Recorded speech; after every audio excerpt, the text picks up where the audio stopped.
Hello student, कैसे हैं आप लोग।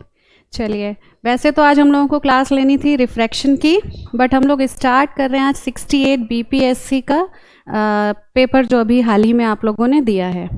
तो डेफिनेटली जब आप लोगों ने ये पेपर दिया है तो उस क्वेश्चंस को जब आपने देखा तो समझ में आ रहा होगा कि किस सेक्शन से क्वेश्चंस ज़्यादा पूछे गए हैं। खैर, अपना अपना नज़रिया होता है। मैंने जब वो क्वेश्चन पेपर देखा तो मुझे ये बात महसूस हुई कि इस क्वेश्चन में एज सच डायरेक्टली क्वेश्चंस बहुत कम हैं जो कि हिट किए हों। एक्चुअली मेरी एक स्टूडेंट से बात हो रही थी तो उन्होंने मेरे से ये बोला कि मैम, जिसने ना ल्यूसेंट बहुत अच्छे से पढ़ लिया है उसका जो है 30 में से 30 क्वेश्चन बन गया है।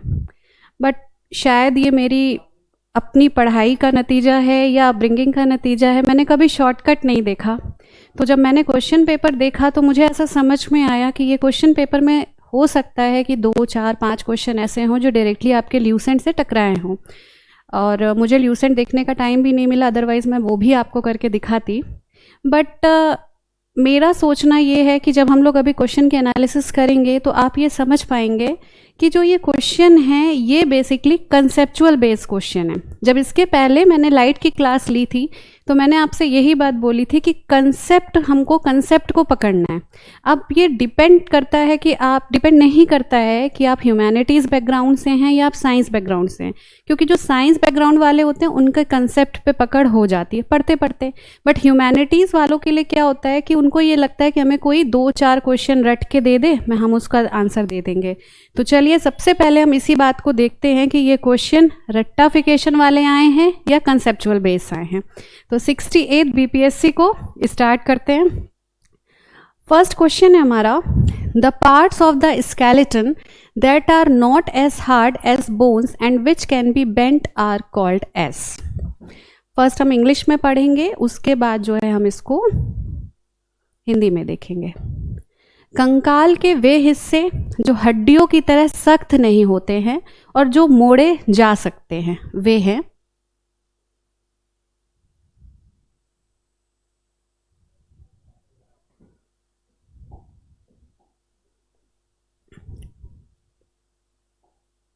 The parts of the skeleton. सबसे पहली बात पूछी गई है कि जो स्केलेटन का पार्ट है वो कौन सा है जिसमें कि ऐसी बोन जो कि आपकी बेंट हो सकती है, मतलब मुड़ सकती है। तो अब हम इसके ऑप्शंस पे अगर जाते हैं तो पहला ऑप्शन है वर्टेब्री, दूसरा कार्पल्स, तीसरा कार्टिलेज, फिर हैं 2 more than one of the above and none of the above. ठीक है, तो जो ये वर्टेब्रे है, पहली बात तो ये बोन का पार्ट नहीं है। हमारा जब क्लासिफिकेशन हम पढ़ेंगे तो आप उसमें देखेंगे कि वर्टिब्रेट और इनवर्टिब्रेट 2 सब किंगडम में एनिमल्स को डिवाइड किया जाता है। तो ये वाला तो हमारा क्रॉस हो गया। अब बात करते हैं कार्पल्स की। कार्पल्स क्या होता है? तो जो हमारी रिस्ट की हड्डियां होती है उसको हम कार्पल्स कहते हैं। तो अब रिस्ट की हड्डियां हमें बताना कौन सा है, वो बोन बतानी है जो कि बेंट हो सकती है। बेंट मतलब मुड़ सकती है। तो यहाँ पे जॉइंट की मुड़ने की बात नहीं कर रहे हैं, यहाँ पे हम हड्डी की बात कर रहे हैं, वो बोन जो कि मुड़ सकती है। तो ये कार्पल्स क्योंकि हमारा नहीं हो सकता है, क्योंकि ये हमारा जो है बेंटिंग जॉइंट तो बेंड करेगा, हमारा मूवमेंट होगा, बट हमारा जो है अपने आप में वो बोन नहीं मुड़ सकती है। तो कार्टिलेज कहाँ होता है? ये सॉफ्ट बोन होती है। टाइप्स ऑफ बोन है, सॉफ्ट बोन है जो कि जैसे हमारे कान के यहाँ पे ये मिलती है। तो जब आप अपने जो है कान को ऐसे हिला के देखेंगे तो ये थोड़ी थोड़ी सी मुड़ती है। तो इसका आंसर होगा कार्टिलेज। तो बाकी मोर देन ऑफ द अबव वो भी नहीं हो सकता है क्योंकि सिर्फ कार्टिलेज इसका आंसर है। नन ऑफ द अबव वो भी नहीं हो सकता है। नेक्स्ट क्वेश्चन है हमारा, in lichen a chlorophyll containing partner dash live together.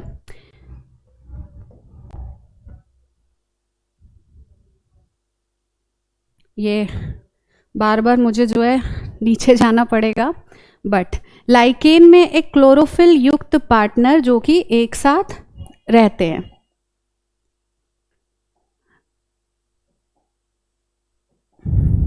Lichen में क्लोरोफिल पार्टनर, तो ये लाइकेन क्या चीज़ होती है?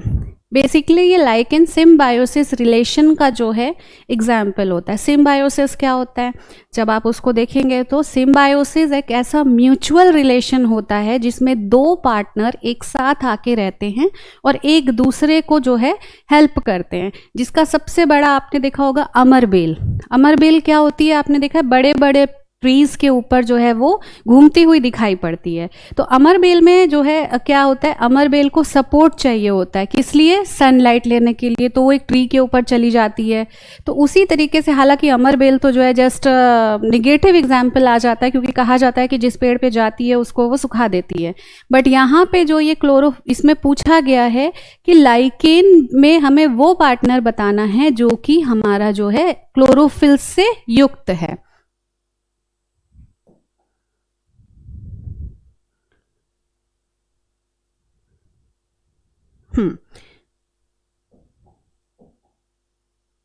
तो इन लाइकेन, तो इसमें बेसिक सबसे बड़ी बात यह है कि लाइकेन में दो पार्टनर्स होते हैं, एक तो हमारा जो है एल्गा होता है और एक हमारा फंगस होता है।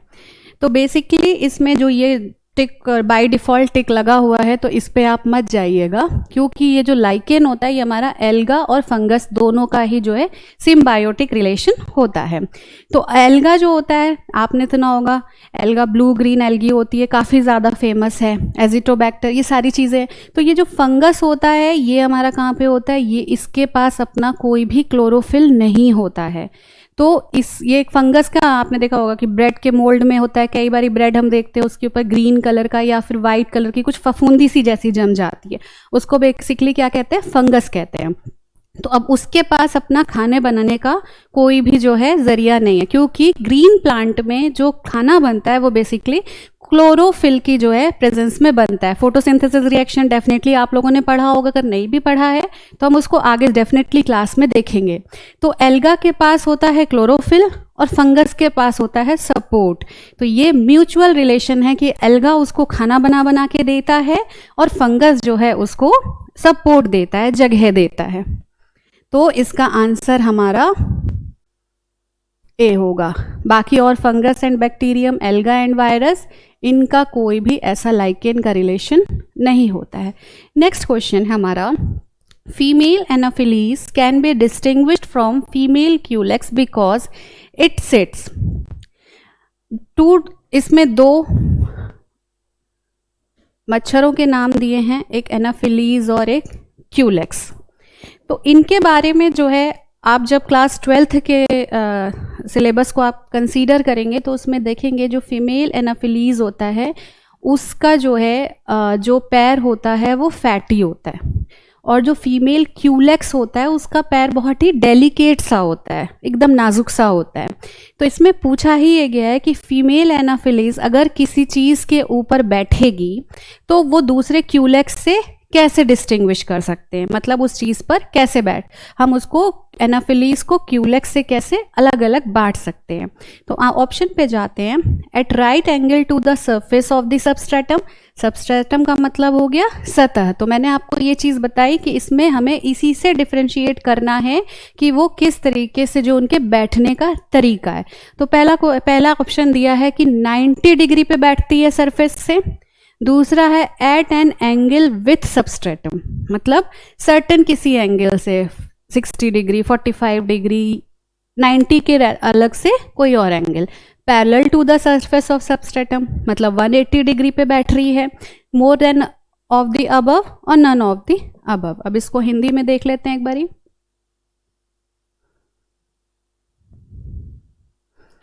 मादा एनाफिलीज को मादा क्यूलेक्स से अलग किया जा सकता है क्योंकि यह बैठती है अधः सतह की सतह के समकोण पर 90 डिग्री, अधः सतह के साथ एक कोण पर, अधः सतह की सतह के समानांतर, उपयुक्त में से एक से अधिक या उपयुक्त में से कोई नहीं। तो बेसिक जब आप इसको देखेंगे, क्योंकि इसका क्या होता है, फैटी होता है, तो ये डायरेक्ट जाके आराम से बैठ जाती है, मजे से खून पीती है। बट जो ये क्यूलेक्स होता है ये डेलिकेट सा होता है, तो जिसकी वजह से ये सर्टेन एंगल पर बैठती है। वो सर्टेन एंगल क्या होता है, 45 डिग्री।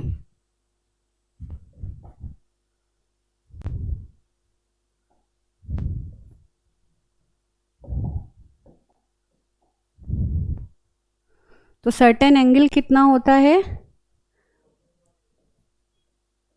45 डिग्री, सॉरी परसेंटेज लगा दिया ये मैंने,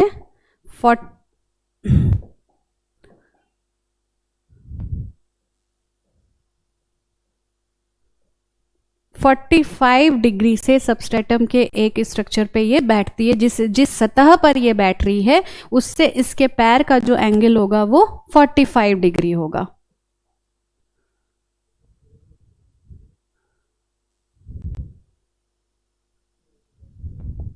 नेक्स्ट क्वेश्चन है, the most important cell type associated with the immunity of the body is.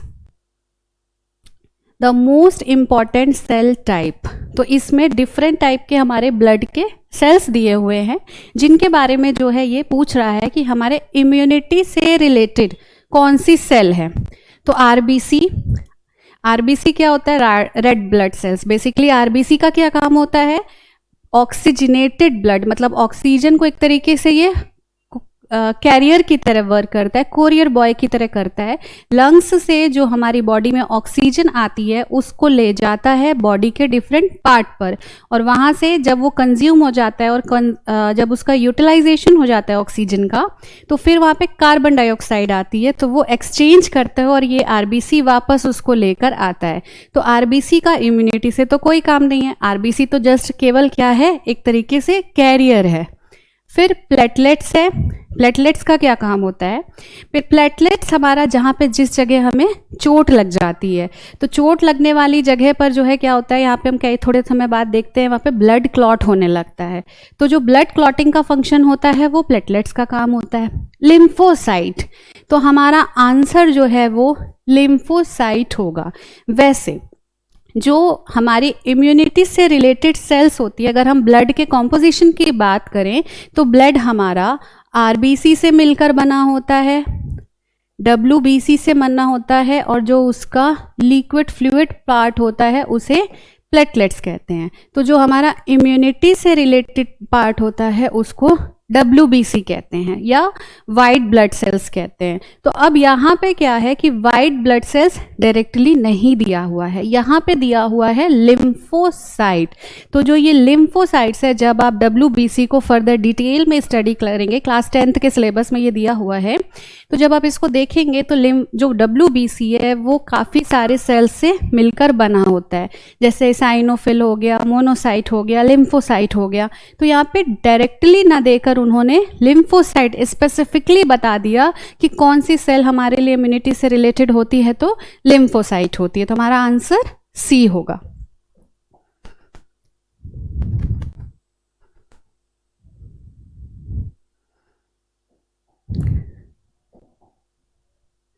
Next question है, which one of the following statement is incorrect about muscles in human body. Muscles can only push the bone. Muscles work in pair. Muscles become shorter, stiffer and thicker when contracted. More than one of the above, none of the above.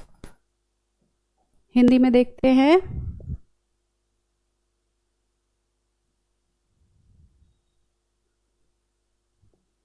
मानव शरीर की मांसपेशियों के बारे में निम्नलिखित में से कौन सा कथन गलत है।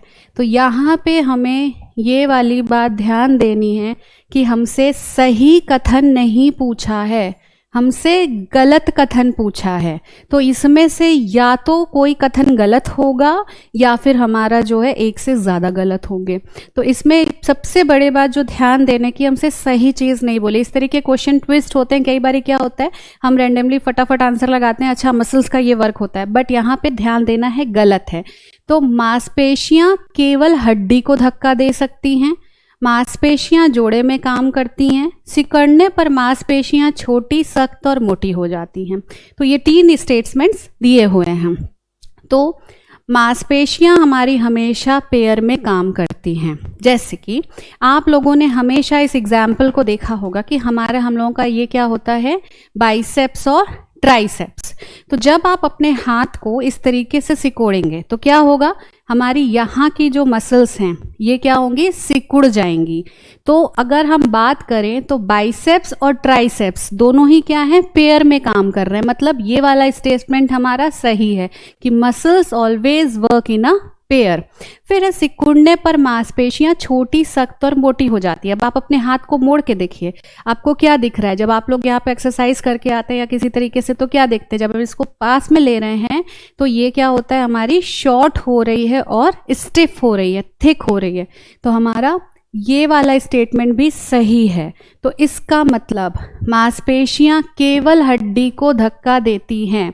तो हमारा जो आंसर होगा वो ये होगा कि ये वाला आंसर हमारा मसल्स के लिए, ये वाला आंसर होगा कि ये स्टेटमेंट हमारा गलत है।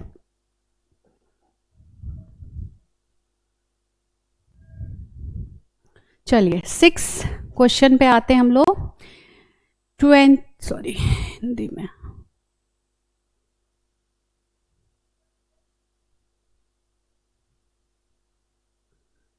6th क्वेश्चन है, a large number of thin strips of black paint are made on the surface of a convex lens of focal length 20 centimeter to catch the image of a white horse. The image will be, देखो confuse करने के लिए इस question को जो है दिया हुआ है, पहले हिंदी में पढ़ लेते हैं, उसके बाद हम इस क्वेश्चन की एनालिसिस करते हैं। 20 सेंटीमीटर फोकस की दूरी के एक उत्तल लेंस की सतह पर सफ़ेद घोड़े का प्रतिबिंब बनाने के लिए बड़ी संख्या में काले रंग की पतली पट्टियां बनाई जाती हैं। वह प्रतिबिंब कैसा होगा? तो देखो, सबसे बड़ी बात है कि हमारा जो लेंस है वो उत्तल लेंस है। मतलब कैसा है? कॉन्वेक्स लेंस है। और हमारा जो घोड़े का ऑब्जेक्ट है हमारा, वो कैसा है? वाइट हॉर्स है। तो अब इन्होंने क्या किया है कि जो हमारा कॉन्वेक्स लेंस है, उस पे क्या किया है? ब्लैक कलर का पेंट लगा दिया है उन्होंने, साइड में स्ट्राइप्स बना दिए। अब आप लेंस को, अगर आपके हाथ, अगर आप में से जैसे कई लोगों को चश्मा लगा हुआ है, तो अगर हम ऊपर की तरफ और नीचे की तरफ या साइड में पट्टियां बना देंगे ब्लैक से, तो ऐसा तो है नहीं कि आपको सामने वाली इमेज किसी और कलर की दिखने लग जाएगी। उस कंडीशन में क्या होगा आपका? उस कंडीशन में आपको इमेज तो वही दिखेगी, लेकिन क्या होगा? धुंधली दिखने लगती है। जब हमारे चश्मे के ऊपर कई बारी कुछ स्पॉट्स आ जाता है, कुछ गंदगी लग जाती है, तो क्या होता है? कितना भी फोकल लेंथ हो उसका, हमें +1 का चश्मा लगा हो या माइनस का लगा हो, वो अलग बात है। तो यहाँ पे जस्ट कंफ्यूज करने के लिए इसकी फोकस दिया गया है, सारी चीज़ें, कि उसकी सतह पर ब्लैक कलर की स्ट्राइप्स बना दी गई है। तो जस्ट ये कंफ्यूजन क्रिएट करने के लिए दिया है। कॉमन सेंस की बात है कि अगर आपके चश्मे के ऊपर हल्का सा भी कोई स्पॉट आ जाएगा तो आपको कैसी इमेज दिखेगी? धुंधली दिखेगी। तो आंसर क्या होगा? एक कम चमक वाला एक घोड़ा, क्योंकि काली पट्टियों का हमसे जो है कोई मतलब नहीं है। वो जस्ट सिर्फ क्या है? ऑब्जेक्ट अगर हमारा ब्लैक कलर का होगा तो हमें ब्लैक कलर का दिखेगा, रेड कलर का है तो रेड कलर का दिखेगा। ऐसा तो है नहीं कि चश्मा लगा लिया आपने, फोटोक्रोमिक चश्मा तो इन्होंने बदला नहीं है कि हाँ हमने उसके ऊपर कोई बच्चों वाला कलर वाला वो कर दिया है जिससे दिख रहा है। तो इसलिए ये बात इससे क्लियर हो जाती है कि हमारा लेंस कैसा है, वो कॉन्वेक्स लेंस है और हमने उस पर कुछ जो है ब्लैक स्ट्राइप्स खींच दी है। तो ऑब्जेक्ट का कलर से इसका कोई रिलेशन डायरेक्टली नहीं है।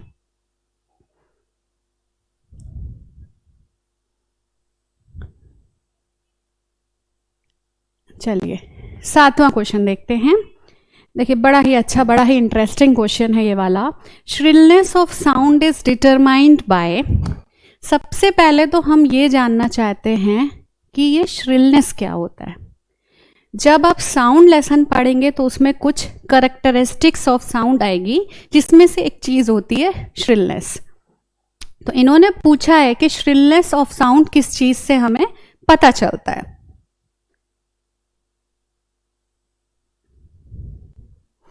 श्रिलनेस का मतलब हिंदी में ध्वनि की तीक्ष्णता किसके द्वारा निर्धारित की जाती है। तो अब देखिए, पहला है आंसर दिया है, वेलोसिटी ऑफ साउंड। अब यहाँ पे बात की जा रही है श्रिलनेस। श्रिलनेस को बेसिकली अगर आप करेक्टरिस्टिक्स ऑफ साउंड की बात करेंगे तो उसमें हम एक तो देखते हैं लाउडनेस और हम एक देखते हैं पिच। बेसिकली जो ये पिच है इसी को हम कहते हैं श्रिलनेस।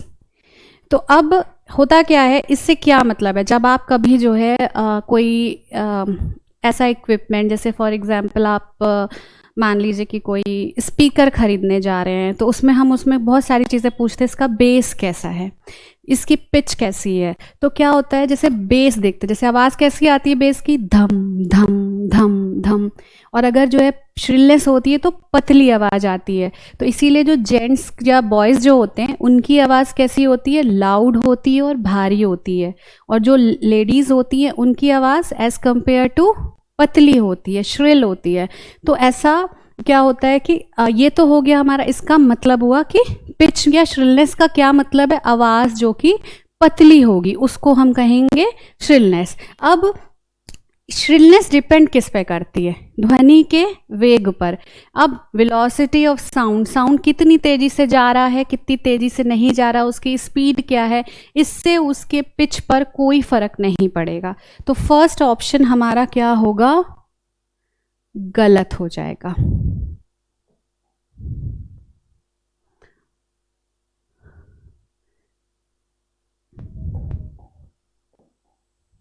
ठीक है, सेवेंथ क्वेश्चन तो पहला वाला हमारा गलत हो गया कि वेलोसिटी ऑफ साउंड से श्रिलनेस का या पिच का कोई रिलेशन नहीं है। अब बात करते हैं amplitude of sound. Amplitude of sound क्या होता है, जब हम इस तरीके से डायग्राम बनाते हैं तो साउंड को जो या वेव को जो प्रेजेंट करते हैं वो इस तरीके से प्रेजेंट करते हैं। तो जो वेव की यहाँ से यहाँ तक का डिस्टेंस होता है इसको हम कहते हैं एम्पलीट्यूड। मतलब यहाँ से यहाँ तक का डिस्टेंस हो गया एम्पलीट्यूड। तो एम्पलीट्यूड ऑफ साउंड से श्रिलनेस का कोई डायरेक्टली रिलेशन नहीं होता है, उसको कैसे अभी मैं बताती हूँ।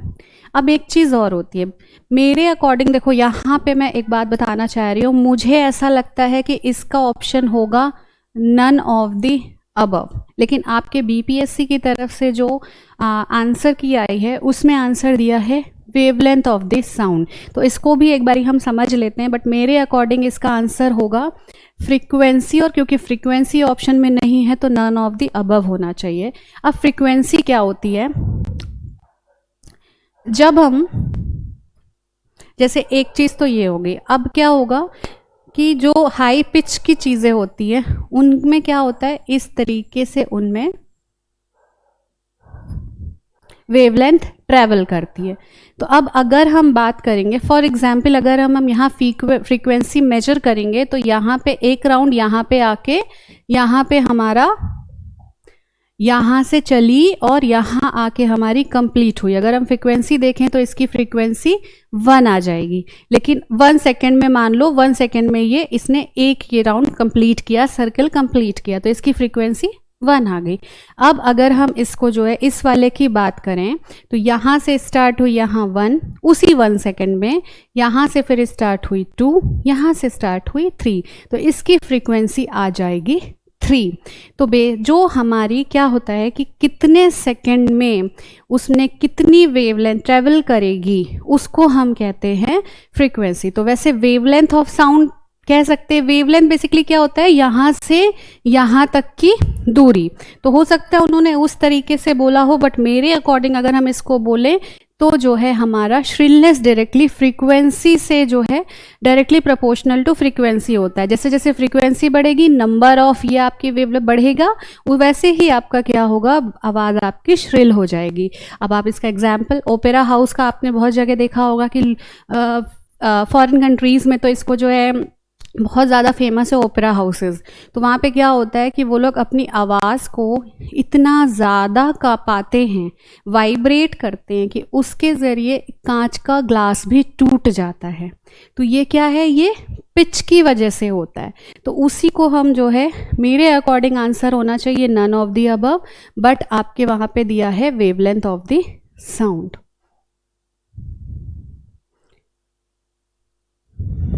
8th क्वेश्चन है, which of the following photo electric devices is most suitable for digital applications. अब पूछा क्या है, फोटो, एक मिनट पहले हिंदी में पढ़ लेते हैं उसके बाद इसको देखते हैं। हाँ, निम्नलिखित में से कौन सा फोटो इलेक्ट्रिक उपकरण डिजिटल अनुप्रयोगों के लिए उपयुक्त है। तो बाकी चीज़ें तो खैर बस जस्ट हिंदी में ऐसे लिख दिया है उन्होंने, तो अब हम इसको देखते हैं कि ये क्या होता है।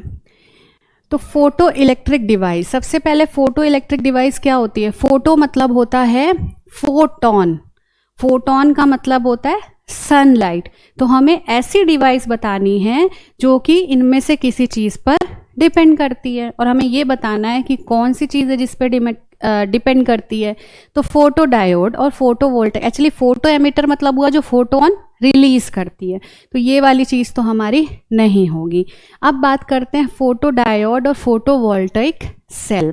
तो फोटो डायोड और फोटो वोल्टेइक सेट क्या होता है, अगर हम इनका बेसिक प्रिंसिपल देखेंगे तो दोनों ही क्या है, सेम चीज़ें हैं।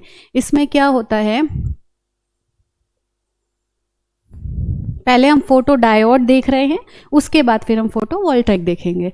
इसमें जो है इस तरीके से दो सेमीकंडक्टर होते हैं, जिसमें कि हम पी टाइप और एन टाइप के दो सेमीकंडक्टर होते हैं। बीच का जो एरिया होता है उसे न्यूट्रल कहते हैं या फिर डिप्लेशन पॉइंट बोलते हैं। यहाँ पे पी टाइप में होल्स होते हैं और यहाँ पे एन टाइप में इलेक्ट्रॉन होते हैं। इसका जैसे स्ट्रक्चर है, जब हम लोग इसको पढ़ेंगे तो डिटेल में इसका स्ट्रक्चर मैं आपको समझाऊंगी, इतने अच्छे से समझाऊंगी कि चीज़ें आपको दिमाग में बैठ जाएंगी। अभी फ़िलहाल हम अभी के लिए समझते हैं। तो अब होता क्या है कि यहाँ पे जो है जब हमारी, हाँ यहाँ पे भी अंदर एक डिवाइड होता है, यहाँ पे इलेक्ट्रॉन भी होते हैं और यहाँ सॉरी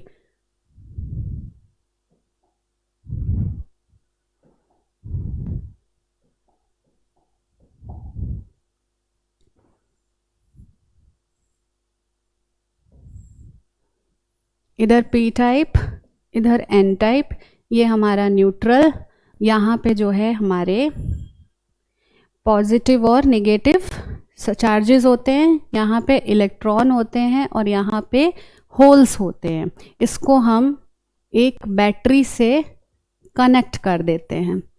अब जब इसके ऊपर क्या होता है, हमारे फोटोन या फिर फोटो इलेक्ट्रिक या फोटोन या सनलाइट हमारी जब इसके ऊपर इंसिडेंट होती है तो क्या होता है, यहाँ पे पेयर्ड इलेक्ट्रॉन होल डेवलप हो जाते हैं। पेयर्ड इलेक्ट्रॉन होल मतलब एक होल बनेगा और एक इलेक्ट्रॉन बनेगा, एक होल बनेगा एक इलेक्ट्रॉन बनेगा, एक होल बनेगा एक इलेक्ट्रॉन बनेगा। तो अब क्या होगा कि ये हमारे जो है इस तरीके से जो है ये इलेक्ट्रॉन, होल हमारा क्या होगा, होल की तरफ जाएगा, इलेक्ट्रॉन हमारा इलेक्ट्रॉन की तरफ जाएगा, और इसकी वजह से क्या है, मूवमेंट स्टार्ट हो जाता है। अब हम बात करते हैं, अभी हमें इसका पूरा जो है प्रोसीजर नहीं देखना है, जस्ट अभी सिर्फ समझना है कि फोटो डायोड और फोटो वोल्टेइक सेल में क्या डिफरेंस होता है, ताकि हम अपने इस आंसर पे पहुंच सकें। फोटो वोल्टेइक सेल पूरी तरीके से सेम होती है, सिर्फ डिफरेंस क्या होता है कि जो यहाँ पे बैटरी लगी हुई है ना, इस बैटरी की जगह हमारा कोई अप्लायंस लग जाता है। अप्लायंस का मतलब हो गया कि कोई मान लीजिए कोई जनरेटर लगा दिया, कोई लाइट लगा दी, कोई मोटर लगा दिया, तो इस तरीके की कोई चीज़ कनेक्ट हो जाती है फोटोवोल्टेइक सेल में। बाकी सारा कुछ सेम होता है। तो फिर अंतर क्या हुआ, केवल सेल का या केवल अप्लायंसेस का? हाँ जी, क्योंकि जो फोटो डायोड होता है वो हमारा ये बताने के लिए होता है कि लाइट इंसिडेंट हो रही है या नहीं, मतलब लाइट को केवल डिटेक्ट करता है, और अगर हम उसको यूज़ करना है तो हमें फोटोवोल्टेइक सेल को ही ले जाना पड़ेगा, मतलब उससे अप्लायंसेस करेक्ट करना पड़ेगा। अब आप ही बताइए ना, आपने एनर्जी ले ली, अब एनर्जी को अगर आपने यूज़ ही नहीं किया, किसी अप्लायंसेस से कनेक्ट ही नहीं किया, तो वो तो वेस्ट हो गई। तो अगर हमारा क्या होता है, इसका आंसर होगा फोटो वोल्टेइक सेल की, जब आपने उसमें इस पीएन टाइप सेमीकंडक्टर में एक अप्लायंसेस कनेक्ट कर दिया बैटरी की जगह, तो ये हमारा फोटो वोल्टेइक होगा। और बताना भी हमें यही है कि फोटो इलेक्ट्रिक डिवाइसेस जो कि किसके लिए ज़्यादा सूटेबल है। नेक्स्ट देखिए, बड़ा ही इजी सा क्वेश्चन है। Ball bearing are use to convert static friction into किस में?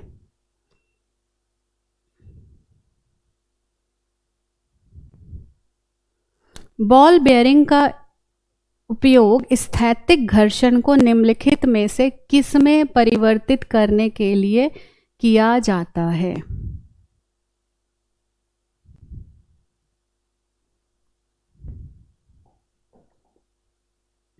बॉल बेयरिंग, सबसे पहली बात है बॉल बेयरिंग क्या होती है। आप लोगों ने देखा होगा कि साइकिल का जो पहिया होता है उसके बीच में छोटे छोटे से छर्रे पड़े होते हैं गोल गोल से। तो क्या होता है कि जब साइकिल के उस छोटे छोटे से जब वो पहिए में जब इस तरीके, सॉरी ये डायग्राम,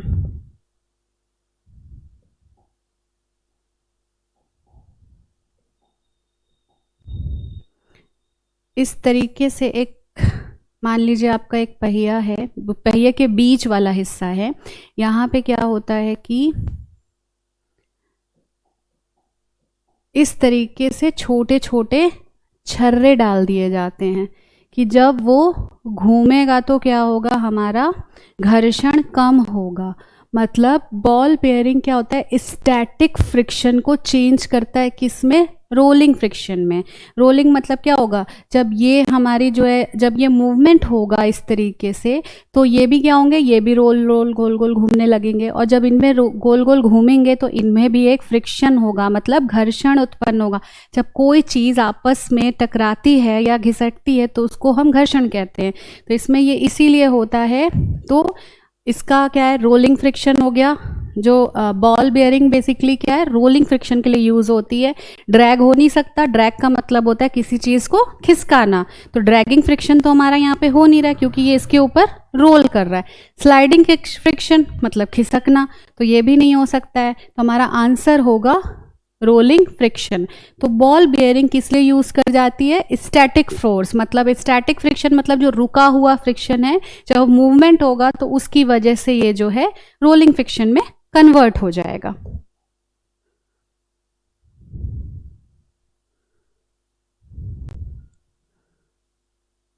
ओके,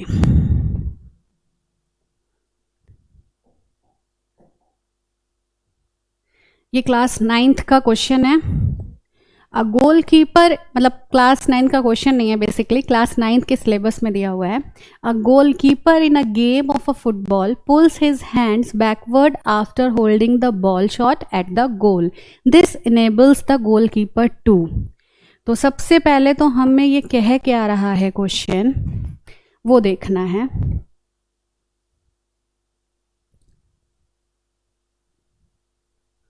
फुटबॉल के खेल में एक गोलकीपर फुटबॉल को गोल में पकड़ने के बाद अपने हाथों को पीछे की ओर खींचता है।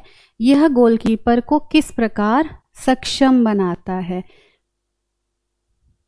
तो मतलब पूछ रहे हैं कि वो ऐसा क्यों करता है। उसका मन करता होगा इसलिए करता है ना? नहीं नहीं, ऐसा नहीं है।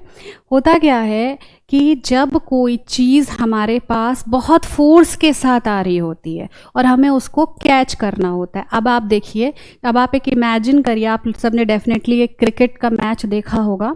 तो क्रिकेट के मैच में क्या होता है, जब कैच आता है सब लोग उसकी तरफ देखते हैं, कैच आ रहा है, बॉल को आप लोग, तो वो जो कैच पकड़ रहा होता है वो क्या करता है, वो उस कैच को पकड़ के अपना हाथ या अपनी बॉडी एक साथ नीचे ले जाता है। तो वही चीज़ यहाँ पे उन्होंने बोली है कि गोलकीपर ऐसा क्या कर रहा है, बॉल को पकड़ के पीछे की तरफ जा रहा है। ऐसा क्यों जा रहा है? तो इसका देख, ऐसा इसलिए करता है कि जो वो इतनी तेजी से बॉल आ रही है और मेरा हाथ क्या है, फिक्स है अपनी जगह पे, तो मेरा हाथ तो ऐसा है नहीं कि बड़ी तेजी से आगे पीछे घूम रहा है। तो मुझे अपने हाथ के मोमेंटम को उस आती हुई बॉल के मोमेंटम के साथ मैच करना है ताकि उस बॉल की जो स्पीड है वो स्लो हो जाए। और इसीलिए हम क्या करते हैं, उसी डायरेक्शन में अपने हाथ को भी ले जाते हैं कि हमारी वो जो बॉल है उससे हमारी स्पीड तो उसकी कम हो जाए, साथ में उससे हमें कोई नुकसान भी ना हो। तो decrease the rate of change of momentum, exert large force on the ball, increase the force exerted by the ball on hands। More than above, तो खैर ये तो है ही नहीं। तो क्या करते हैं बेसिकली, जो बॉल इतनी मोमेंटम, इतनी फोर्स के साथ हमारे पास आ रही है, उसकी स्पीड को कम करने के लिए, उसके मोमेंटम को डिक्रीज या कम करने के लिए हम क्या करते हैं, हाथ को पीछे ले जाते हैं। अच्छा, इसका एक एग्जाम्पल और भी है, देखो मैं बताती हूँ कि जब कांच के ग्लास को आप ज़मीन पे पटक दो, क्या होगा, टूट जाएगा। कांच के ग्लास को आप गद्दे पे पटको तो क्या होगा, साइड का थोड़ा सा गद्दा भी जंप करेगा, तो कांच का ग्लास नहीं टूटेगा। ये इसका बड़ा लाइव एग्जाम्पल है, कॉमन एग्जाम्पल है। तो क्या होता है, जो गद्दे के जो चीज़ें हैं ना, वो उस ग्लास के मोमेंटम के साथ मैच करने लगती हैं, जिसकी वजह से गद्दे में भी जंपिंग होती है और आपका कांच का ग्लास में भी जंपिंग होती है, जिसकी वजह से कांच का ग्लास नहीं टूटता है। लेकिन अब अगर हम बात बोलें कि आपका जो है कांच का ग्लास ज़मीन पे, तो क्या ज़मीन तो उछलेगी नहीं, तो ज़मीन क्या होगा, ज़मीन तो मोमेंटम उसका कम कर नहीं पाएगी, नतीजा क्या होगा, कांच टूट जाएगा। अगर डायरेक्ट आप अपना हाथ रखोगे तो नतीजा क्या होगा, या तो कैच छूट जाएगा या आपके हाथ में चोट लग जाएगी। तो इस चीज़ को क्या है, मोमेंटम को डिक्रीज करने के लिए, और रेट जो है उसका मतलब रेट ऑफ चेंज, मोमेंटम के चेंज को धीरे धीरे जो मोमेंटम है उसको डिक्रीज करने के लिए जो है गोलकीपर ऐसा करता है। तो आंसर होगा ए। 11th है, which among the following is a positively charged particle emitted by a radioactive element? Positively मतलब हो गया जिनके ऊपर प्लस साइन हो, रेडियो एक्टिव मतलब हो गया रेडियोधर्मी पदार्थ। तो यहाँ पे ये बोल रहे हैं कि इनमें से वो कौन है जो कि रेडियोधर्मी पदार्थ हैं और जिनके ऊपर पॉजिटिव चार्ज है। तो रेडियो एक्टिव एलिमेंट्स को जो फिर रेज होती हैं उनको हम बात करें, सबसे ये है कैथोड रे। तो कैथोड रे जो हमारा रेडियो एक्टिव एलिमेंट होता है वो 3 टाइप्स की रेज को एमिट करता है। एक को कहते हैं अल्फा, एक को कहते हैं बीटा और एक को कहते हैं गामा। तो कैथोड रेज तो वो करता ही नहीं है, तो पहला तो आंसर हमारा ये नहीं होगा। अब उसमें पूछा है कि पॉजिटिव पार्टिकल, चार्ज पार्टिकल कौन सा है, तो अल्फा बीटा गामा। अल्फा के ऊपर पॉजिटिव 2 पॉजिटिव चार्ज होता है, बीटा के ऊपर निगेटिव चार्ज होता है और गामा के ऊपर कोई भी चार्ज नहीं होता है, मतलब न्यूट्रल होता है। तो बीटा रेज नहीं हो सकती है क्योंकि पॉजिटिव पूछा है, तो ये भी आंसर नहीं होगा हमारा। अल्फा रेज पूछा है और पॉजिटिव भी होता है, तो आंसर होगा हमारा अल्फा।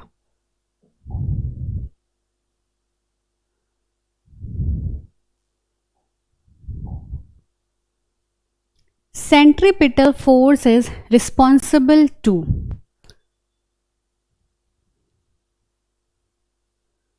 देखिए इसकी थोड़ी सी टफ सी हिंदी लिखी हुई है। केंद्राभिमुखी बल किसके लिए जिम्मेदार होता है? अंतरिक्ष में वस्तु की स्वतंत्र गति, वस्तु को वृत्ताकार पथ पर गतिमान रखना, वस्तु को सीधी रेखा के साथ उड़ाना। चलिए भाई इसको तो हम लोग इंग्लिश में ही देखते हैं क्योंकि थोड़ा सा, हाँ ओके। देखिए जब कोई वस्तु हमारी किसी सर्कुलर मूवमेंट में घूम रही होती है, सर्कल लगा रही होती है, तो उसके ऊपर क्या होता है, 2 टाइप्स के फोर्स एक्ट करते हैं। मान लीजिए ये हमारा ऑब्जेक्ट है और ये उसका सर्कुलर पाथ है, तो एक फोर्स को हम कहते हैं सेंट्रीपिटल फोर्स और जो दूसरे फोर्स को हम कहते हैं वो कहते हैं सेंट्रीफ्यूगल फोर्स।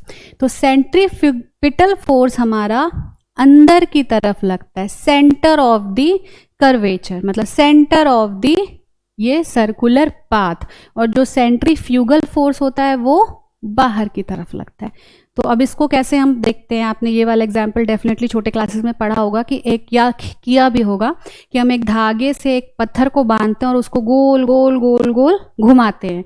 तो जब हम गोल गोल गोल गोल घुमाते रहते हैं तो हमारे हाथ जो फोर्स लग रहा होता है उस पत्थर से, उसको कहते हैं सेंट्रीपिटल फोर्स।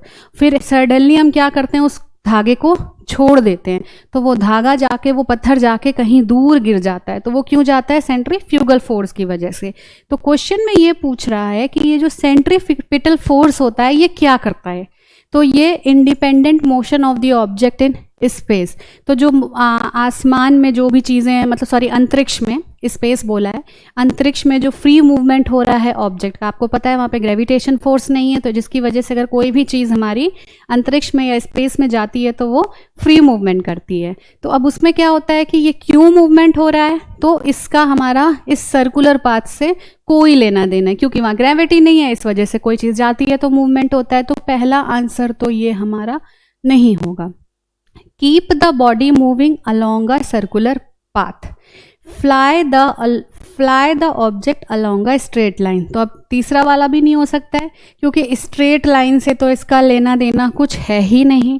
तो हमारा आंसर क्या होगा, keep the body moving along the circular path, क्योंकि हमने ये देखा कि जो सर्कुलर पाथ होता है उसमें ऑब्जेक्ट का जो फोर्स अंदर की तरफ, सेंटर की तरफ लगता है, उसको हम कहते हैं सेंट्रीपिटल फोर्स। तो जिसकी वजह से बॉडी हमारी सर्कुलर मूव करती है।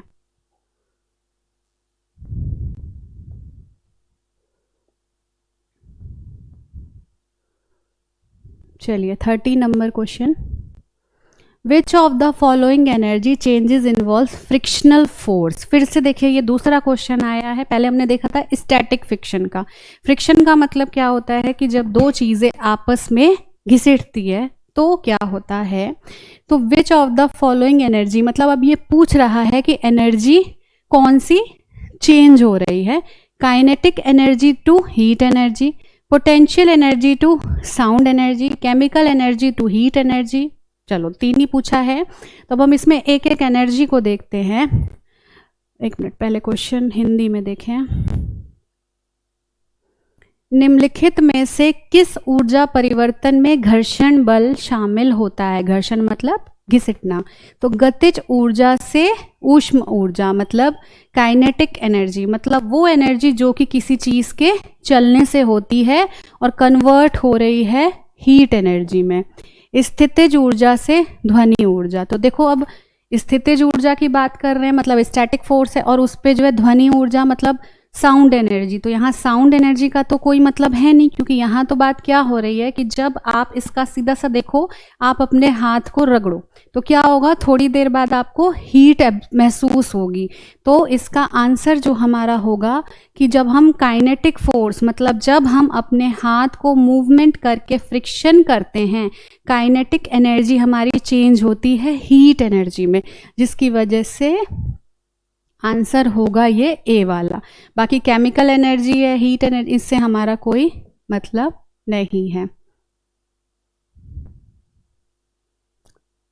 14 है, a bus is moving along a straight path and takes a sharp turn to right side suddenly, the passenger sitting in the bus will bend toward right side, bend fall in forward direction, bend towards left side, या कुछ भी। तो अब क्या पूछ रहा है कि एक बस जा रही है, बस जाते जाते क्या होगा, सडनली उससे राइट टर्न ले लिया। तो अब ये पूछ रहा है जो हमारी बॉडी जो कि बस पे बैठी हुई थी उसके साथ क्या होगा, वो राइट साइड टर्न हो जाएगी, जैसे बस घूम रही है उसी साइड राइट चली जाएगी, या फिर आगे झुक जाएंगे, या फिर लेफ्ट साइड हो जाएंगे। तो ये एक्चुअली एक रूल होता है, रूल ऑफ इनर्शिया। तो रूल ऑफ इनर्शिया क्या कहता है कि जब हमारी एक बॉडी किसी दूसरी ऐसी बॉडी के ऊपर बैठी हुई है, या ऑब्जेक्ट हमने रखा हुआ है किसी मूवेबल बॉडी के ऊपर या मूवेबल ऑब्जेक्ट के ऊपर, तो जिसकी वजह से क्या होता है कि जब एकदम से सडन डायरेक्शन चेंज होता है तो उस बॉडी को तो पता नहीं होता है, तो वो क्या होती है, अपनी पुरानी वाली स्थिति में बैठे रहने की या रहने की कोशिश करती है। इसका देखो आप कैसे, क्या होता है, एक कांच का मान लीजिए, अपने घर जाके ये करिएगा, जैसे ये कांच का ग्लास लिया हुआ है, ठीक है।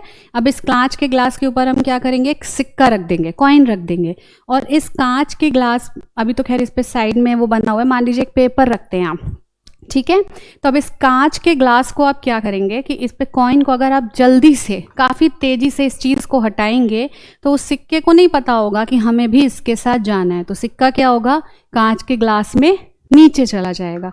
तो सेम यही चीज़ क्या होगी, हमारी बॉडी के साथ होगी। तो बॉडी क्या करेगी, हमारी उसी स्थिति में रहने की कोशिश करेगी। तो बॉडी जो है जैसे ही बस राइट साइड मुड़ेगी तो हम लेफ्ट साइड ही रह जाएंगे। क्यों? क्योंकि हमें नहीं पता था कि शार्प टर्न आएगा और ऑल ऑफ सडन वो राइट साइड जो है चली जाएगी। दूसरी चीज देखो, जब एकदम से गाड़ी जा रही होती है, एकदम से ब्रेक लगता है तो क्या होता है, हम आगे की तरफ झुक जाते हैं। तो ऐसा क्यों होता है? क्योंकि सेम वही चीज होती है, हमारी बॉडी तो पहले से आगे आगे आगे जा रही थी, लेकिन जैसे ही ब्रेक लगा तो क्या हुआ, हमारी बॉडी को नहीं पता था ब्रेक लग रहा है, तो वो क्या चाहेगी, आगे मूवमेंट होना चाहेगी, जिसकी वजह से क्या होगा, वो आगे की तरफ झुक जाएगी। तो इसका आंसर होगा बेंट टूवर्ड्स लेफ्ट साइड।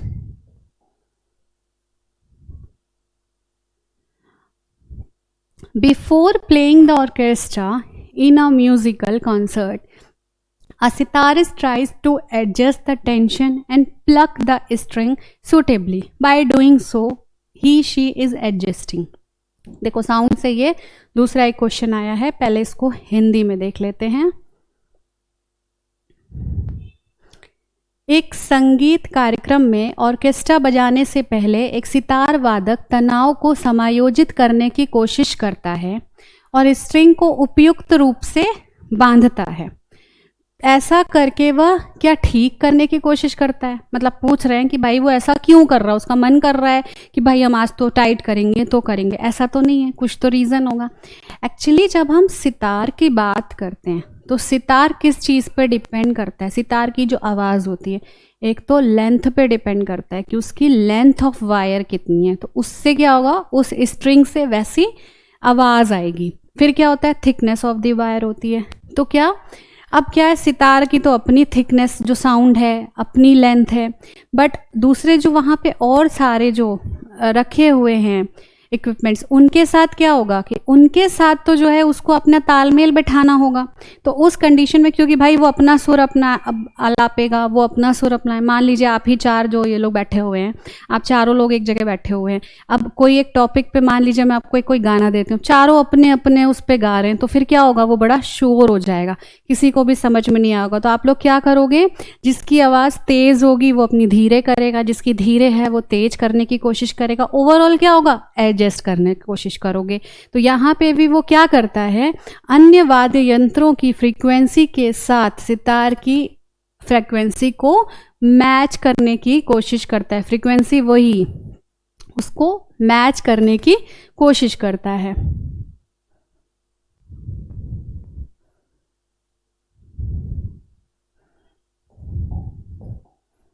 फिर से देखते हैं, एम्पलीट्यूड ऑफ साउंड, मतलब साउंड का जो एम्पलीट्यूड था, डिस्टेंस था, उससे कोई मतलब नहीं है। इंटेंसिटी ऑफ द साउंड, तेज है धीरा है, इससे मतलब नहीं है। तो क्यों कर रहा है वो, अभी तो तेज धीरा तो बात ही नहीं आई ना, अभी तो वो मैच करने की कोशिश कर रहा है। तो वो क्या है, फ्रीक्वेंसी जो है वो मैच करने की कोशिश कर रहा है, किस तभी इसलिए वो टाइट कर रहा है या लूज कर रहा है। चलिए ये 15 क्वेश्चंस हमारे हो गए।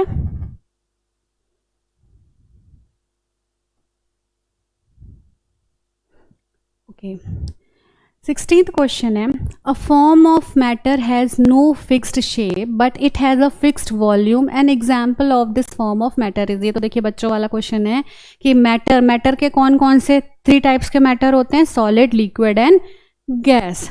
सॉरी पहले क्वेश्चन हिंदी में,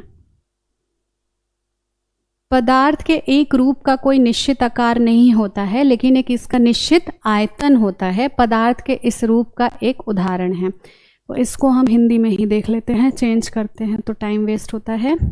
तो जैसे कि हमारे जो है 3 टाइप्स के मैटर होते हैं, सॉलिड, लिक्विड एंड गैस। तो सॉलिड की क्या प्रॉपर्टी होती है, जैसे मेरे हाथ में ये पेन है, तो ये क्या होगा, आप इसको किसी भी चीज़ में रख देंगे, ये पेन ही रहेगा। लिक्विड की क्या प्रॉपर्टी होती है, लिक्विड जब भी उसका जो है वेसल या बर्तन चेंज होता है तो वो उस वेसल के आकार में कन्वर्ट हो जाता है। तो फॉर एग्जाम्पल जैसे ये पानी का ग्लास, अब क्या करिए आप कि इस पानी को अगर आप मान लीजिए कटोरी में रख दीजिए तो कटोरी के आकार का हो जाएगा। अब आप इसे बाल्टी में डाल दीजिए, नीचे तलहटी में कम पानी है तो कम पानी के उसमें, आज चलिए मैं पी लेती हूँ। तो क्या होता है, लिक्विड की ये करेक्टरिस्टिक्स होती है कि वो जिस भी बर्तन में चला जाता है उसमें कन्वर्ट हो जाता है। तो अब कार्बन स्टील दिया गया है, कार्बन स्टील, स्टील को आप किसी में रखेंगे वो स्टील ही रहेगा। क्रिप्टन, क्रिप्टन बेसिकली एक एलिमेंट होता है, पीरियोडिक टेबल जब हम लोग पढ़ेंगे तो उसको देखेंगे, तो क्रिप्टन एक एलिमेंट होता है, तो एलिमेंट का तो कोई इससे कोई लिक्विड से मतलब नहीं है।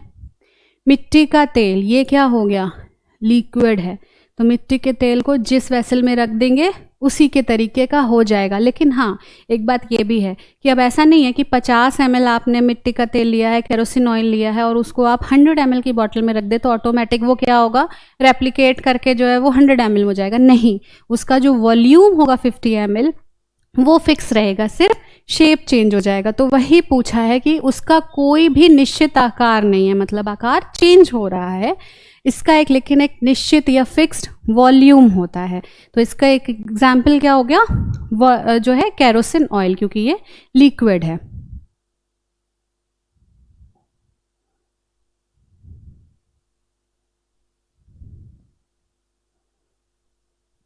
Some metal oxides react with acids as well as base to produce salt and water. They are known as amphoteric oxide. The examples of amphoteric oxides are, देखिए एम्फोटेरिक ऑक्साइड्स क्या होते हैं, या हिंदी में इनको कहते हैं उभयधर्मी। उभय एम्फोटेरिक ऑक्साइड्स बेसिकली वो होते हैं जिनमें एसिडिक करेक्टर भी होता है, बेसिक करेक्टर भी होते हैं। एसिड के साथ रिएक्शन करेंगे तो वो बेसिक करेक्टर शो करने लगेंगे, बेसिक के साथ रिएक्शन करेंगे तो एसिडिक करेक्टर शो करेंगे। तो हमारी जब पीरियोडिक टेबल आप देखेंगे तो उसमें कुछ एलिमेंट्स हैं जो कि एम्फोटेरिक ऑक्साइड होते हैं। इसको जो है याद किया जाता है सब जन की सुनो प्रभु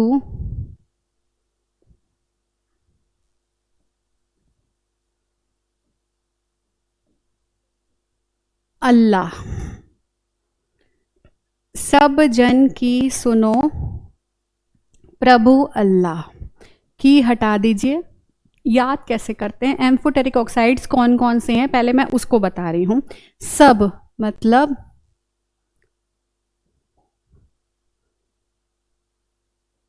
SB, जन ZN, की हमें नहीं करना है, सुनो SN, प्रभु PB, अल्लाह AL।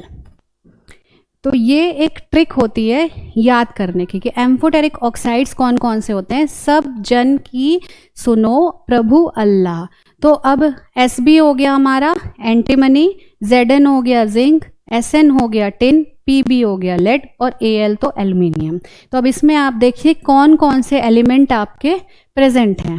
तो copper oxide and zinc oxide, zinc oxide दिया हुआ है जो कि एम्फोटेरिक है लेकिन कॉपर नहीं है।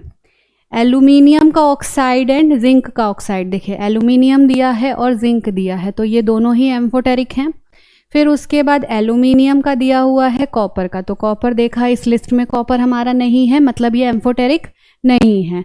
तो अब इसका मोर देन का तो कोई मतलब ही नहीं हो रहा है, तो मतलब हमारा आंसर होगा B।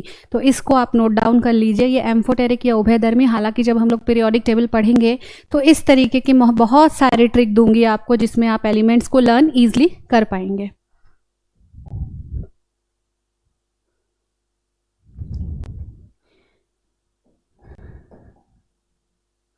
Which gas contributes to global warming through its greenhouse effect?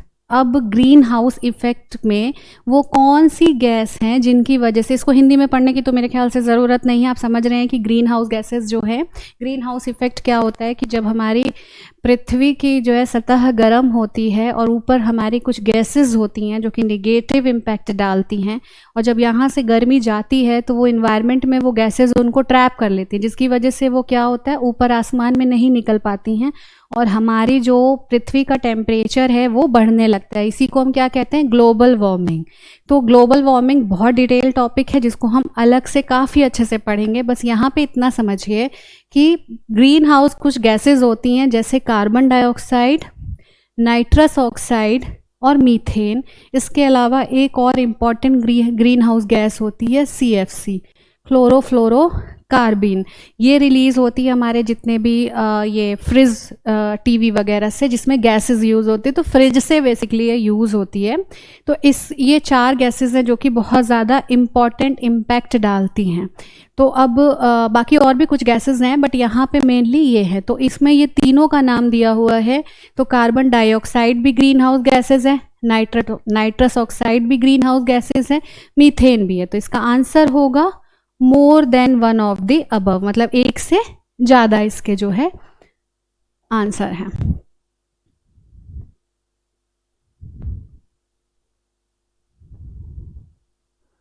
Nineteenth question, acids react with metal carbonates to liberate the dash gas। मतलब पूछा है एक एसिड है जो कि किसी मेटल कार्बोनेट से रिएक्ट कर रही है तो वो कौन सा जो है गैस रिलीज करेगी। तो अगर हम किसी भी एसिड की बात कर लें, मान लीजिए हम बहुत ही कॉमन HCl की बात कर लेते हैं, HCl हाइड्रोक्लोरिक एसिड। तो पूछ रहा है कि अगर एसिड की रिएक्शन हो रही है किसी मेटल ऑक्साइड के साथ, तो मेटल ऑक्साइड बड़ा ही फेमस सोडियम कार्बोनेट, मेटल का कार्बोनेट है Na2CO3। अब देखिए आप ये बोलेंगे कि Na2 और CO3 क्यों लिखा है, तो ये तो बड़े ही मतलब डिटेल की बात है। जब हम इसको जो है कंपाउंड फॉर्मेशन पढ़ते हैं तो उसमें देखते हैं कि सोडियम के पास जो है ऑक्टेट में केवल +1 इलेक्ट्रॉन चार्ज रहता है जिसकी वजह से, और कार्बोनेट के ऊपर 2 माइनस साइन होता है तो इसलिए 2 लेते हैं। खैर अभी यहाँ पे ये सारी चीज़ें देखने का नहीं है। तो इसमें ये बोल रहा है कि जब कोई एसिड किसी मेटल कार्बोनेट, यहाँ हमने सोडियम लिया है, तो वो क्या बनाएगा इस रिएक्शन में, NaCl बनाएगा, सॉल्ट बनाएगा,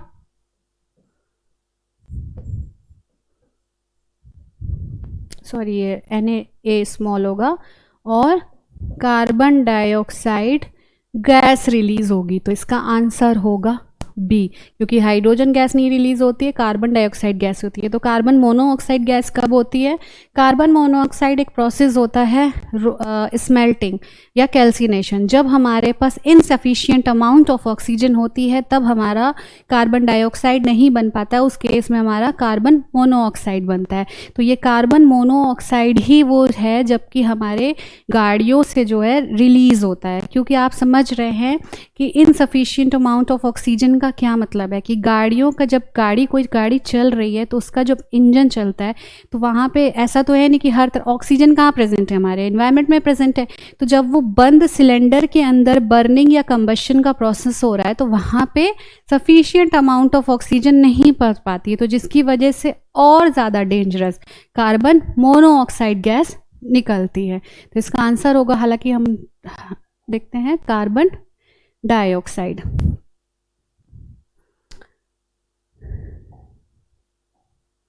Which acid is described as HOOC-COOH? Okay, तो अब देखिए ये दो दिया हुआ है एसिड का, COH हमारा एसिड का साइन होता है। तो ये हमारा कार्बोनिक एसिड की जो फॉर्मूला होता है वो H3CO2 होता है, H2CO3 होता है, आई थिंक H2CO3 होता है कार्बोनिक एसिड का। कार्बोनिक एसिड का होता है H2CO3। तो एक H कार्बन यहाँ पे एक ही है तो ये हमारा नहीं होगा, तो ये कार्बोनिक एसिड का फॉर्मूला ही नहीं है। बेसिकली ये ऑक्जेलिक एसिड का फॉर्मूला है। अगर हम ऑक्जेलिक एसिड को देखें तो ऑर्गेनिक है COOH। एसिटिक एसिड का फॉर्मूला होता है CH3 COOH। देखिए इतने सारे केमिकल हैं तो अभी घबराने की ज़रूरत नहीं है। जब हम इसको पढ़ते हैं ना, तो जब कई बार इसको जब हम रीड कर लेते हैं तो हमारे दिमाग में बैठ जाता है। तो ऐसा नहीं है, जब आप एसिड और बेस पढ़ेंगे ना, तो ये सारे acid, organic acid, inorganic acid, सारी चीज़ें आएंगी, तो ऑटोमेटिक हमारे दिमाग में चीज़ें बैठती जाती हैं। ज़्यादा नहीं पढ़ने होते हैं, 4 ही 5 होते हैं। ऑक्जेलिक हो गया, एसिटिक हो गया, फॉर्मिक हो गया, जो हमारे चींटी काटती है तो लाल रंग का जो हमारा जो है पड़ जाता है, वहाँ पे इचिंग होती है, तो वो एंट स्टिंग में मिलता है, वो फॉर्मिक एसिड, तो HCOOH। तो वहाँ ये इस तरह से कुछ ही हैं जो हमें लर्न करना होगा। तो जब हम उस लेसन को पढ़ेंगे तो वहाँ पे हम इसको डिटेल से देख लेंगे। तो इसका आंसर हो जाएगा हमारा ऑक्जेलिक एसिड, क्योंकि उसका फॉर्मूला ये होता है। Okay, you have been provided with 3 test tubes. One of them contains distilled water and the other 2 contains an acidic solution and a basic solution respectively. Which of them will turn red litmus to blue? इस question में ये बोल रहा है कि आपको sorry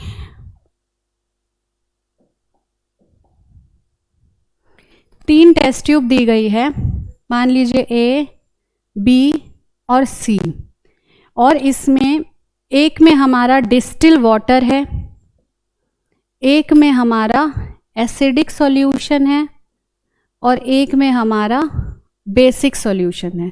तो अब क्वेश्चन ये पूछ रहा है, मतलब एसिडिक मतलब अम्लीय मिश्रण और बेस मतलब क्षारीय मिश्रण।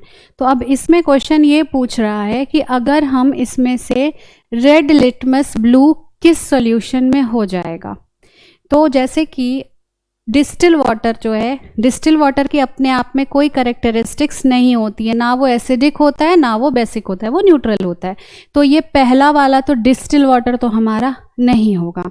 अब देखिए 2 टाइप्स के लिटमस पेपर होते हैं जिनको कि हम एसिड है या बेस है इसको चेक करने के लिए यूज़ करते हैं लैब में। तो एक तो होता है रेड लिटमस पेपर और एक होता है ब्लू लिटमस पेपर। बाकी और भी चीज़ें होती हैं जिससे हम चेक करते हैं, बट रेड लिटमस पेपर इसको ना याद करने की एक छोटी सी ट्रिक है, बस मेरी अपनी बनाई हुई है, कि जो एसिड होता है ना वो बड़ा ही जलाता है।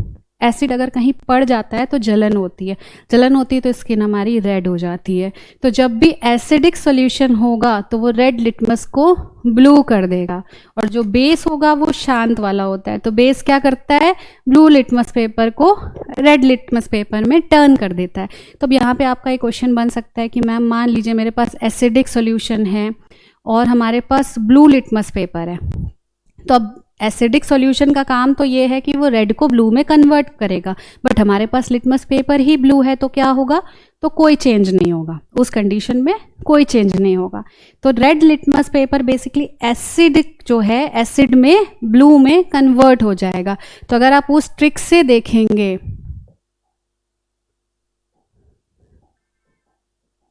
तो रेड से ब्लू में चेंज होना है तो एसिड हमारा क्या करेगा, रेड लिटमस पेपर को ब्लू में कन्वर्ट कर देगा।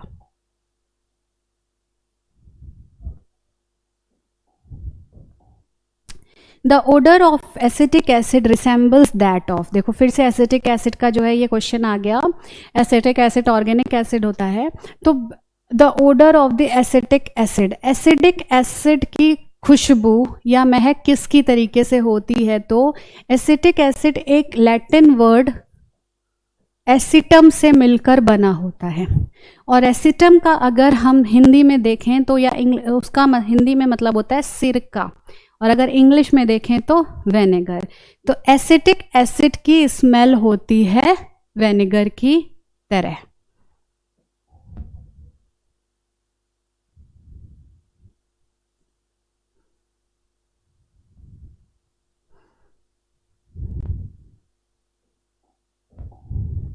Why does dry HCl gas not change the color of dry litmus paper? तो इस क्वेश्चन को अटेम्प्ट करने से पहले मैं आपको एक बात बताना चाहती हूँ। एक महान साइंटिस्ट है जिनका नाम था आर्हेनियस। उन आर्हेनियस ने एक कंसेप्ट दिया था जिसको कि मतलब कंसेप्ट दिया था आर्हेनियस एसिड या आर्हेनियस बेस। तो मतलब उन आर्हेनियस ने जो है एसिड या बेस को पहचानने के लिए एक डेफिनेशन दी थी। तो उस डेफिनेशन में उन्होंने कहा था कि जब हम किसी एलिमेंट को, सब्सटेंस को किसी लिक्विड में या कंपाउंड को, सॉरी, किसी कंपाउंड को जो है जब हम किसी एक्वस सॉल्यूशन हम उसका बनाते हैं, तो अगर उसमें से H+ आयन रिलीज होगा तो वो हमारा जो है एसिडिक होगा, और अगर उसमें से OH आयन रिलीज होगा तो वो बेसिक होगा। तो यहाँ पे, अच्छा, यहाँ पे वही क्वेश्चन, उसी चीज़, उसी कंसेप्ट के ऊपर दिया गया है। तो उन्होंने जब बोला था तो एक बात ध्यान देने की है, आर्हेनियस जी ने कहा था कि जब हम एक्वस सॉल्यूशन लेंगे, एक्वस का मतलब होता है वाटर या पानी। तो अब यहाँ पे देखो यही बात है कि यहाँ पे पानी का तो यूज़ ही नहीं किया है इन्होंने, ड्राई HCl गैस ले ली है और ड्राई लिटमस पेपर ले लिया है। तो अब क्या होगा, कोई भी H+ आयन या उसी को ही हम हाइड्रोनियम आयन या H3O+ आयन भी कहते हैं। तो जब हमने लिक्विड लिया ही, वाटर लिया ही नहीं है, तो कुछ भी होगा ही नहीं, कोई आयन, ना एसिड की तो बात छोड़ दो, ना एसिड बनेगा ना बेस बनेगा। तो HCl गैस ये तो होगा नहीं, ये भी नहीं होगा। No H3O+ ion are present, litmus changes colour only in the presence of H3O+ ion या एक्वस सॉल्यूशन। तो आंसर होगा हमारा C।